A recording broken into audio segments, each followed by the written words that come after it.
بھٹی صاحب محبتی انسان ہے تو ان سے محبت سے پیش آئیں آپ اور آپ کے پینلسٹ، میری یہ دست بدستہ آپ سے گزارش ہے۔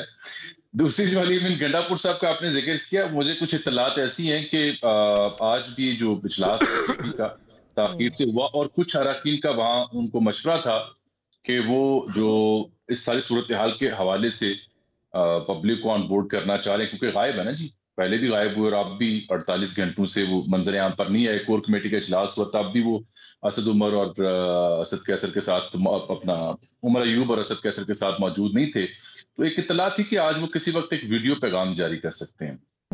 تو خبر یہ ہے کہ وہ غالباً جیل بیٹھے جناب عمران خان صاحب سے یا ملاقات کے خواہاں ہیں یا کوئی پیغام رسانی کے خواہاں ہیں کہ اس کے بعد پھر بتایا جائے کہ تصویر کس حد تک واضح کرنی ہے۔ ایک تو بات یہ ہے۔ دوسری بات یہ ہے کہ جو ابھی عامر الیاس رانا صاحب نے ذکر کیا نا کہ پروڈکشن آرڈر جاری نہیں ہوتے تھے، نیشنل اسمبلی میں بالکل یہ فیکٹ آف دی میٹر ہے۔ میں آپ کو پنجاب اسمبلی کی بات بتا سکتا ہوں، پرویز الہی صاحب اسپیکر ہوا کرتے تھے، یہ contrary to the instructions he used to receive from the PTI leadership، اس کے باوجود وہ حمزہ شہباز کے پروڈکشن آرڈر جاری کیا کرتے تھے اور کافی ان کو اس سلسلے میں ناراضی مول لینا پڑتی تھی۔ کچھ روایات تھیں جس کا وہ حیا کرتے تھے، ادروائز تو صورتحال پی ٹی اے کے دور میں بھی کچھ ایسی۔ بالکل، اور پہلے یہ ہوتا تھا، ہم نے دیکھا جنرل مشرف کے دور میں پروڈکشن آرڈرز آتے تھے، اس وقت بھی لوگ جو ہے وہ پروڈیوس ہوتے تھے۔ قومی اسمبلی میں ہوئے کچھ، خواجہ سعد رفیق صاحب کے ہوئے، جاوید ہاشمی صاحب کے نہیں ہوئے کیونکہ وہ ٹریزن کیس میں تھے، لیڈر بنائے۔ میں تو چونکہ اس وقت کور کر رہی تھی نا، تو جاوید ہاشمی صاحب کے جامی یاد ہوگا آپ کو۔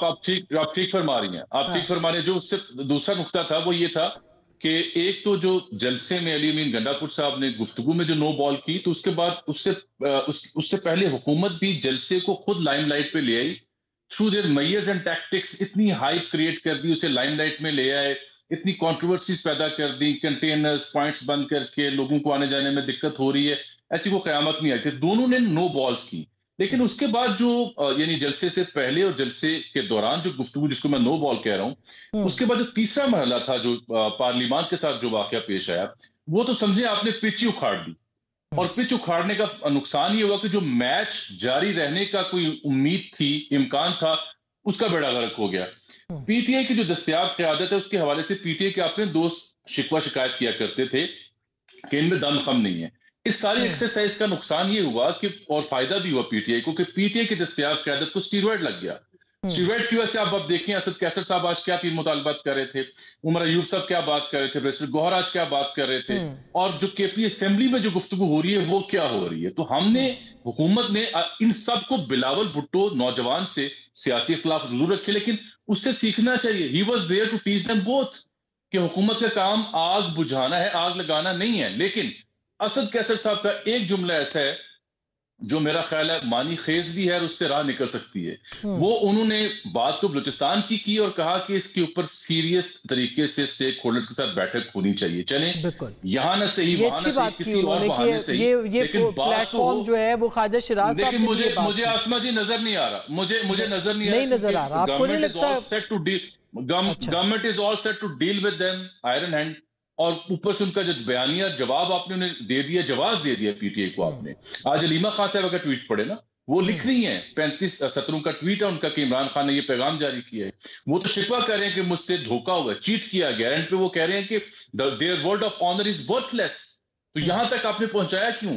ہم تو اس کا مطلب یہ ہے کہ ابھی اس کمیٹی کے امکانات جو روشن ہوئے بھی نہیں تھے، وہ امکانات وہ دیے بجھ گئے ہیں۔ عامر الیاس رانا صاحب، اس سے پہلے کہ میں آن عباس صاحب کے پاس جاؤں، لیکن اس کا مطلب ہے کہ وہ جو امکانات تھے کہ ایک پارلیمنٹ کے اندر بات کریں گے، گفتگو ہوگی، اس کے اوپر بھی بتائیے۔ اور دوسرا، کہاں تھے، کہاں ہیں علی امین گنڈا؟ دیکھیں نا، وہ ابھی کہہ رہے تھے ورڈ آف آنر، تو وہ عمران خان نے چودھری نثار کو لکھا تھا ٹیک مائی ورڈز، میں اس سے آگے نہیں جاؤں گا۔ یہ ہمیشہ سے ہی ورڈ آف آنر ہوں یا ٹیک مائی ورڈز، ایک ہی بات ہے کہ سینکٹیٹی پھر ہوتی ہے اور نہیں ہوتی ہے۔ تو علی امین گنڈا پور صاحب کو آن عباس صاحب کو ہی بتانا چاہیے، کیونکہ ہم اگر بات کریں گے تو پھر اچھی بات نہیں ہوگی، کیونکہ اتنی بہادری کے بعد اس کو بزدلی کہیں گے، دانش مندی کہیں گے۔ دانش مند ہوتے تو یہ اپنی پی ٹی آئی کے پولیٹیکل راستے کو بند نہ کرتے۔ میرے حساب میں تو انہوں نے عمران خان کو مشکل میں ڈالا، عمران خان نے اب انہیں ڈال دیا کہ پیچھے نہیں ہٹنا اور اپنی پوری پارٹی کو آگے لگا دیا. یوسف رضا گیلانی کا میں پروڈکشن آرڈر کے حوالے سے نام لینا چاہ رہا تھا، لیکن میں پہلے کروں گا. وہ بھی بلی چڑھے تھے زرداری صاحب کی کہ خط نہیں لکھنا. انہوں نے وزارت عظمیٰ چھوڑ دی اور توہین عدالت بھگت لی. تو لوگ پھر کرتے ہیں. شاید گنڈاپور صاحب کو اب دیکھنا پڑے گا کہ وہ کتنی دیر تک آگے عمران خان صاحب کے اس کال کو لے کے چلتے ہیں کہ میں ان کے پیچھے کھڑا ہوں اور بالکل ان کے ساتھ چلیں. لیکن یاد ہوگا بے نظیر بھٹو مرحومہ کی ناراضگی مول لے کے انہوں نے اس وقت پی ایم ایل این کے لوگوں کے پروڈکشن آرڈر یوسف رضا گیلانی نے بھی جاری کیے تھے. ٹھیک ہے، ہسٹری میں اگر ہم جائیں گے نا تو ہم صرف ہوٹلوں کے کمروں میں بند ہوں یا رٹے ہوئے دوسرے فکروں کو بولیں. یہ جب بھی آپ کو بات کرنی ہوگی تو جو مماثلت کے کیس ہوں گے ان کو ساتھ لانا پڑے گا. وہ اس لیے لانا پڑتا ہے کہ بھائی بات کرنی ہے نا تو سب کو اکٹھا کر کے پھر اس بیگیج سے جان چھڑا کے آئندہ کے لیے کوئی لائحہ عمل بنا لیں کہ کوئی بھی اس میں کم نہیں رہا، کوئی پیچھے نہیں رہا زیادہ. سب نے اپنے اپنے دور میں جب جس کے پاس اس کے امکانات نہیں لگ رہے. دیکھیں مجھے دو چیزوں کی کمی نظر آ رہی ہے. ایک شہباز شریف گم ہے. ایک سپیکر کو آئی جی کی بجائے وزیر داخلہ کو طلب کرنا چاہیے تھا. وہ کیوں نہیں کر سکتے؟ مطلب یہی میں بات کر رہا ہوں کہ شہباز شریف خود آتے، گورنمنٹ کی ذمہ داری لیتے، وزیر داخلہ کو طلب کرتے اسپیکر کہ جناب یہاں آ کے مجھے آپ کی سٹیٹمنٹ چاہیے. یہاں آپ کے اور ہمارے دوست اینکرز ان کے بارے میں بات کر رہے ہیں. جامی کہہ رہے ہیں کہ وہ کر سکتے ہیں ان کو طلب. نہیں دیکھیں میں اس چکر میں نہیں ہوں کیونکہ طلب تو آپ وہ کہتے تھا نا یہ فوج ہے، کیا کیا نہیں کہا کہ تم یہ ہو، تم ملازم ہو، کیا کیا قراردادیں آ رہی ہیں. تو لوگ کہہ رہے ہیں نا قرارداد جے یو آئی کے رکن نے کے پی میں کہا پچھلوں کو بھی ساتھ لے آؤ تو ہم تمہارے ساتھ کھڑے ہو جائیں گے. وہ جس آر ٹی ایس کو آج ہم ڈھونڈ رہے ہیں نا وہ پچھلے انہی میں ہیں. فوج کا میں پہلے دن سے کہہ رہا ہوں، انہوں نے جو پریس ریلیز جاری کیا انہوں نے D G I S I کو سائیڈ پہ کر دیا. انہوں نے اس وقت کے آرمی چیف کو سائیڈ پہ کر دیا اور ٹاپ سٹی کو لے آئے. ٹھیک ہے، اور پھر پوسٹ ریٹائرمنٹ پہ آگے. ادارے نے اپنے بندوں کو ان کے جو سرکاری احکامات پہ بجاوری تھی وہ سارے بچا لیے. عمل میں مداخلت تھی اس میں انہوں نے بچا لیا، پریس کانفرنس میں تسلیم کیا کہ ہم یہ کام کرتے رہے. اور عمران خان نے بھی کہا کہ میں تو بل نہیں پاس کرا سکتا تھا، یہ میرے اتحادی تھوڑے تھے، بلیک میلر تھے. بالکل. اچھا میں یہ جو وزیر اعلیٰ پہ اگر آ جائیں میرے خیال میں بجائے بحث ہونے کے نا ان کو اپنی پوزیشن واضح کرنی چاہیے. جتنی بہادری انہوں نے کی تھی نا جلسے میں اس سے 10% پہ آ کے سچ بتا دیں. ان کی غلطی تھی تو مان لیں، کیا مسئلہ ہے. ہم کیا کہیں گے کہ